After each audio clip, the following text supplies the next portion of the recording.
नमस्कार। चलिए आज एक बहुत ही दिलचस्प सवाल का जवाब ढूंढते हैं। सवाल ये है कि आखिर कंप्यूटर ने हमारी दुनिया को देखना कैसे सीखा। हम बात करने वाले हैं कन्वोल्यूशनल न्यूरल नेटवर्क्स यानी सीएनएन्स के बारे में। तो तैयार हो जाइए इस कमाल की टेक्नोलॉजी की परतों को एक एक करके खोलने के लिए। कभी सोचा है कि सेल्फ ड्राइविंग कार कैसे समझ पाती है कि सामने कोई इंसान चल रहा है या फिर कोई रोड साइन लगा है? कंप्यूटर के लिए तो ये सब बस पिक्सल का एक जाल है ना? तो फिर ये फर्क वो करती कैसे है? देखिए, इसका राज एक ऐसी टेक्नोलॉजी में छिपा है जिसकी प्रेरणा सीधे सीधे प्रकृति से ली गई है। जी हाँ, लाखों सालों के विकास ने हम जैसे जीवों को जो देखना सिखाया है, वही चीज, वही तरीका अब मशीनें सीख रही हैं। तो चलिए सबसे पहले इसकी जड़ को समझते हैं। मतलब ये देखते हैं कि ये टेक्नोलॉजी हमारे दिमाग के काम करने के तरीके से कैसे जुड़ी है। यहाँ जो तुलना की गई है वो बड़ी जबरदस्त है। देखिए, एक तरफ है हमारे दिमाग का विजुअल कॉर्टेक्स। यहाँ पर लाखों न्यूरॉन्स एक साथ काम करते हैं और जो कुछ भी हम देखते हैं उसकी एक पूरी तस्वीर बनाते हैं, उसका मतलब निकालते हैं। और दूसरी तरफ है सीएनएन, एक डीप लर्निंग मॉडल जो ठीक बिल्कुल इसी तरह इमेज जैसे डेटा को प्रोसेस करता है। ये असल में हमारे दिमाग के स्ट्रक्चर की ही एक नकल है। तो ये जादू आखिर होता कैसे है? आइए अब जरा एक न्यूरल नेटवर्क की परतों के अंदर झांक कर देखते हैं और इसके काम करने के तरीके को करीब से समझते हैं। एक सीएनएन को ना जासूसों की एक टीम की तरह समझ सकते हैं। सबसे पहली लेयर है कन्वोल्यूशनल लेयर। ये वो जासूस है जो तस्वीर में बिल्कुल छोटे छोटे सुराग ढूंढता है, जैसे कि सीधी लकीरें, कोई कोना या किसी चीज का पैटर्न। इसके बाद आता है एक्टिवेशन फंक्शन। ये तय करता है कि कौन सा सुराग काम का है और कौन सा नहीं। ये थोड़ा नॉन लीनियरिटी लाता है, जिससे नेटवर्क सीधी साधी चीजों से आगे बढ़कर मुश्किल पैटर्न सीख पाता है। तीसरी है पूलिंग लेयर। ये एक एडिटर की तरह है जो फालतू की डिटेल्स हटाकर सिर्फ सबसे जरूरी जानकारी को ही आगे भेजता है। और आखिर में आती है फुली कनेक्टेड लेयर। ये टीम का बॉस है जो सारे सुरागों को जोड़कर आखिरी फैसला सुनाता है कि भाई ये तस्वीर असल में है किस चीज की, एक गाड़ी, एक इंसान या कुछ और। अच्छा, यहाँ एक जरूरी शब्द आता है फीचर मैप्स। तो जब वो पहली लेयर यानी कन्वोल्यूशनल लेयर अपने सुराग ढूंढ लेती है तो उसके आउटपुट को ही फीचर मैप्स कहते हैं।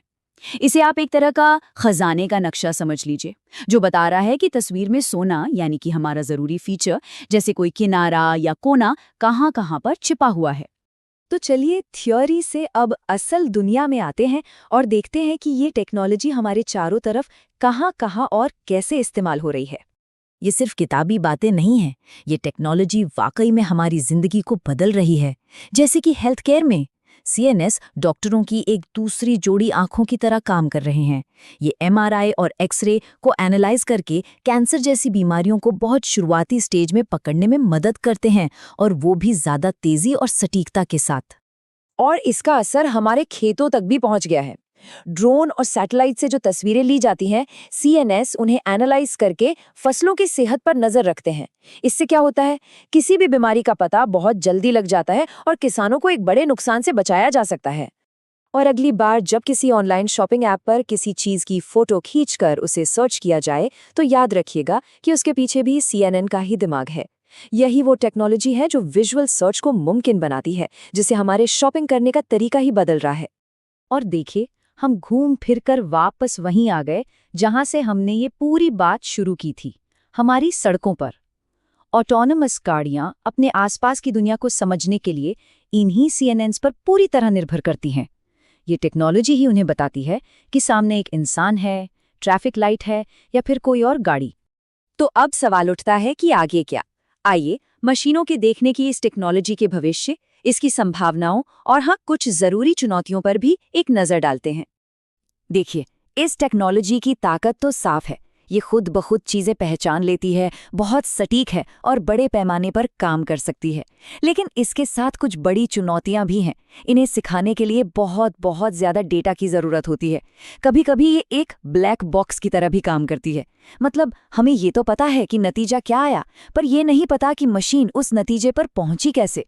और एक बहुत बड़ी चिंता है ट्रेनिंग डेटा में बायस की, मतलब किसी तरह के झुकाव की। अगर डेटा में ही कोई गड़बड़ है तो नतीजे भी गलत होंगे, जिससे प्राइवेसी और इसके गलत इस्तेमाल से जुड़े कई सवाल खड़े होते हैं। जैसा कि यहाँ लिखा है, CNNs ने इमेज रिकॉग्निशन के क्षेत्र को पूरी तरह से बदल दिया है और बेजोड़ सटीकता और दक्षता प्रदान की है। ये बात इसके असर को एकदम सही तरीके से बयान करती है। तो आज की हमारी ये सारी बातचीत हमें एक बहुत बड़े सवाल पर लाकर छोड़ती है। जैसे जैसे मशीनें हमारी दुनिया को और बेहतर ढंग से देखने लगेंगी, हमें उनसे क्या देखने के लिए कहना चाहिए और क्या नज़रअंदाज करने के लिए? ये एक ऐसा सवाल है जिस पर हम सभी को मिलकर सोचना होगा।